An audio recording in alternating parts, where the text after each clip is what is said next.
Hi అండి అందరికీ, welcome to the story time.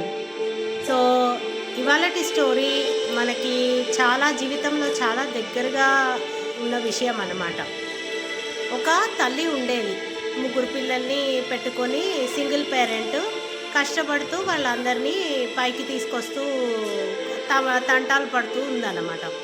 So ఆ తల్లికి కష్టాలు అనేవి అసలు పోవట్లేదు.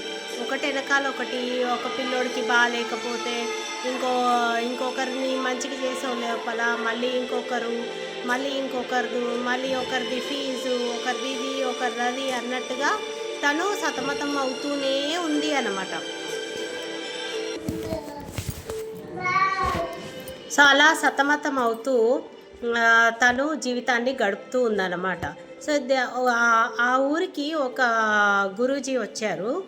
ఆయన దగ్గరికి తిను వెళ్ళాలనుకొని, ఏంటి నాతో ఇలా జరుగుతుంది అని మైండ్లో పెట్టుకొని వెళ్ళి ఆయన ముందు కూర్చుందన్నమాట. సో చాలామంది జనాలు ఉన్నారు. గురూజీ అందరినీ చూస్తూ ఉండగా ఈ తల్లి మొహం మట్టుకు చాలా విచారంగా, చాలా బాధలతో కూడిన తల్లి కాబట్టి తన మొహం మీద తెలిసిపోయిందన్నమాట స్వామీజీకి. ఆమె ఆరా అనేది తెలిసిపోయింది, ఏంటి ఈమె ఇన్ని బాధలతో ఉంది అనేది. ఆమెను పిలిచి ఒకటే చెప్పాడు, ఏమని, నువ్వు ఇంటికి వెళ్ళేసి నువ్వు ఏ పని చేసినా కూడా నీకు ఏదైతే అనిపిస్తుందో నెగటివ్గా దానికి ఉల్టా అంటే అదే సెంటెన్స్ని పాజిటివ్ కింద మార్చి మాట్లాడు. అయ్యో నా కొడుక్కి బాగాలేదే అనే బదులు, నా కొడుకు ఇవాళ నిన్నటికన్నా ఇవాళ చాలా బాగున్నాడు అని అలా సెంటెన్స్ చెప్పమని చెప్పి తనని ఇంటికి పంపించేశాడు.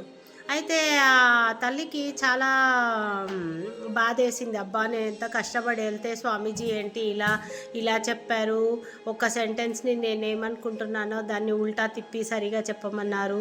సరేలే ట్రై చేద్దామని చెప్పేసి తను ఇంటికి వెళ్ళేసి తను ఏ పని చేసినా నెగిటివ్ ఆలోచన రాగానే దాన్ని పాజిటివ్గా మార్చి సెంటెన్స్ చెప్పడం మొదలుపెట్టింది అనమాట. సో ఇలా చెప్తూ స్టార్టింగ్లో చాలా కష్టమైంది తనకు అలా సెంటెన్సెస్ మాట్లాడడం. కానీ అలా మాట్లాడుతూ వెళ్ళిపోతూ ఉండగా తనకి ఒక నెల 2 నెలల తర్వాత తనలో మార్పు కనపడింది. అంటే కళ్ళు బాధలతో బదులు ప్రపంచాన్ని మంచి ఆలోచనలతో చూడడం మొదలుపెట్టింది. స్లోలీ తన సిచ్యువేషన్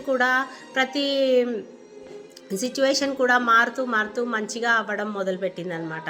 సో ఒక 1 ఇయర్లో అయితే తన కష్టాలన్నీ తీరిపోయి తను చాలా మంచి పొజిషన్లో చేరుకుంది. ఇదంతా కూడా మన మైండ్ సెట్ కరెక్ట్గా ఉంటే మిగతా అన్ని విషయాలు కూడా చాలా సూపర్గా ఉంటాయి. Have a great day. Thank you and bye.